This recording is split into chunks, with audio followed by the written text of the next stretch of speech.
This is a Disneyland original little long-playing record, and I am your story reader. I'm going to begin now to read the story of Mary Poppins. You can read along with me in your book. You will know it is time to turn the page when Tinker Bell rings her little bells like this. Let's begin now. It was morning on Cherry Tree Lane. Miss Lark, in the biggest house on the lane, had sent her dog Andrew out for his morning stroll.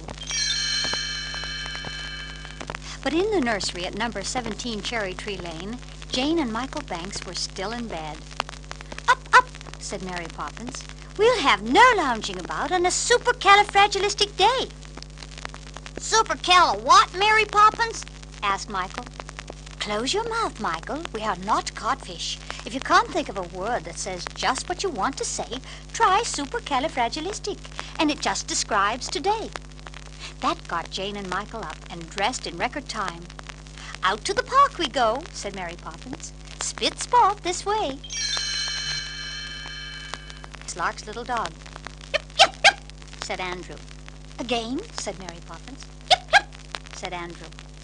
"Oh, yes, of course," said Mary Poppins. "I'll go straight away, and thank you very much." Then, taking Jane and Michael by the hand, Mary Poppins started off the way Andrew had come. She led them at a brisk pace down narrow, twisting streets they had never seen before, until at the door of a small house she stopped. Rap, rap went the parrot's head handle of Mary Poppins' umbrella. The door was opened by Mary's friend, Bert. "How is he?" Mary Poppins asked. Bert shook his head. "Never seen him like this," he said, "and that's the truth." "Oh, bless my soul," gurgled a voice rich with chuckles. "Is that Mary Poppins? Oh, I'm delighted to see you, my dear." Jane and Michael looked about. They could see no one in the room until Mary Poppins spoke. "Uncle Albert, you promised not to go floating around again," she said. And she seemed to be speaking to the ceiling. Jane and Michael looked up. There in the air sat Mary Poppins' Uncle Albert, chuckling merrily. I know, my dear," said Uncle Albert, wiping a merry eye. I tried, really I did, but I do so enjoy laughing, you know. And the moment I start, it's all up with me." To the children he whispered, "It's laughing that does it, you know." The children began laughing, and so did Bert. Soon they were simply filled with laughter. It bubbled out, but still they felt lighter and lighter until their feet left the floor and up they floated till their heads bumped the ceiling. "I must say you're a sight, the lot of you," said Mary Poppins, her arms folded in a way that Jane and Michael knew meant that she disapproved. When Bert told Uncle Albert a joke, all four of them roared so with laughter that they turned somersaults in the air. But Mary Poppins looked stern. "Most disgraceful thing I've ever seen," she snapped, "or my name isn't Mary Poppins." "Speaking of names," said Bert, "I know a man with a wooden leg named Smith." "Really?" chortled Uncle Albert. "What's the name of his other leg?" And again the room was shaking with laughter. "Now then, Jane, Michael, it is time for tea," said Mary Poppins firmly from below. Oh, please stay," begged Uncle Albert. He waved at the table on the floor. I have a splendid tea waiting for us if you could manage to get the table to... With a rattle and a bump, the table began to jerk. Then up it rose through the air, cups, cakes, teapot, and all. "Oh, splendid, splendid, thank you, my dear," said Uncle Albert. "Next thing, I suppose you'll be wanting me to pour," said Mary Poppins with a sigh. And up she floated, neat as you please, without so much as a smile. "Thank you, my dear," said Uncle Albert. "I'm having such a good time. Why, I wish you could all stay up here with me always." "We'll jolly well have to," Michael grinned. "There's no way to get down." "Well, to be honest," said Uncle Albert, there is a way. Just think of something sad and down you go."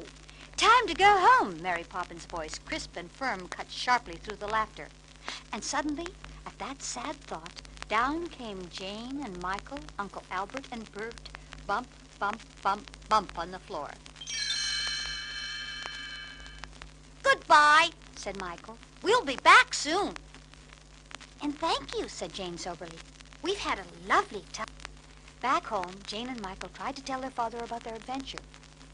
"We floated in the air and had tea on the ceiling," Jane began. "And there was this man with a wooden leg named Smith," Michael broke in. "Poppins," cried Mr. Banks, "what is the meaning of this?" "Children will be children," sniffed Mary Poppins. "And these two are up past their bedtime. Spit spot." Michael and Jane just looked at each other. "Anyway," said Jane, kicking off a slipper, "it was a supercalifragilistic day."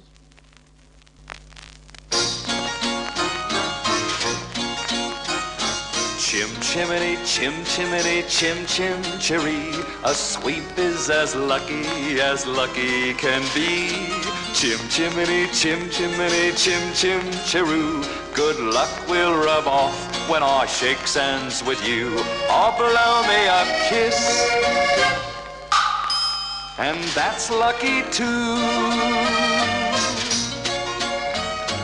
Now as the ladder of life has been strung, you may think a sweep's on the bottommost rung.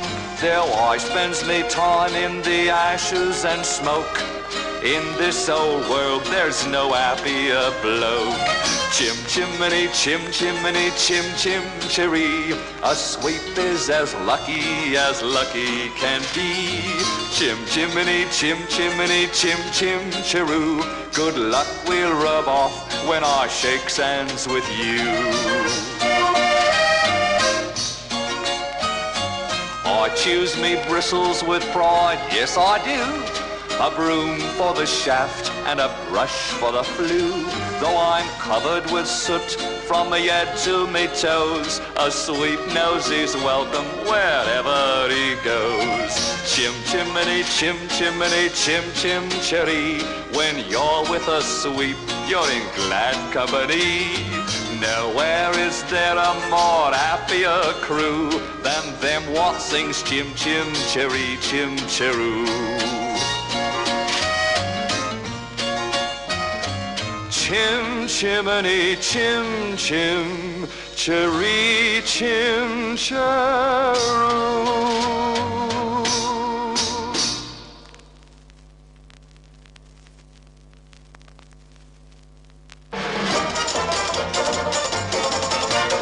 Supercalifragilisticexpialidocious. Even though the sound of it is something quite atrocious, if you say it loud enough, you'll always sound precocious. Supercalifragilisticexpialidocious.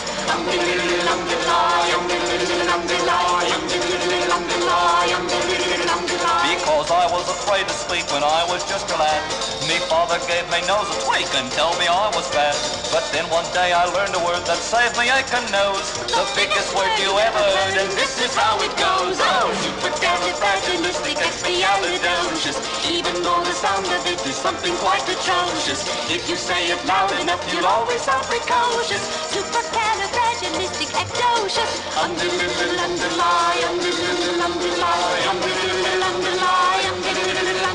He traveled all around the world, and everywhere he went, he'd use his word and all would say, "There goes a clever gent." When dukes and maharajas pass the time of day with me, I say me special word and then they ask me out to tea. Supercalifragilisticexpialidocious. Even though the sound of it is something quite atrocious, if you say it loud enough, you'll always sound precocious. Supercalifragilisticexpialidocious. Of course, you can always say it backward, which is docious aliexpiasticfragicalirupus, but that's going a bit too far, don't you think? Indubitably. So when the cat has got your tongue, there's no need for dismay. Just summon up this word and then you've got a lot to say. But better use it carefully or it can change your life. One night I said it to me girl, now me girl's me wife. She's supercalifragilisticexpialidocious. Supercalifragilisticexpialidocious. Supercalifragilisticexpialidocious. Supercalifragilisticexpialidocious.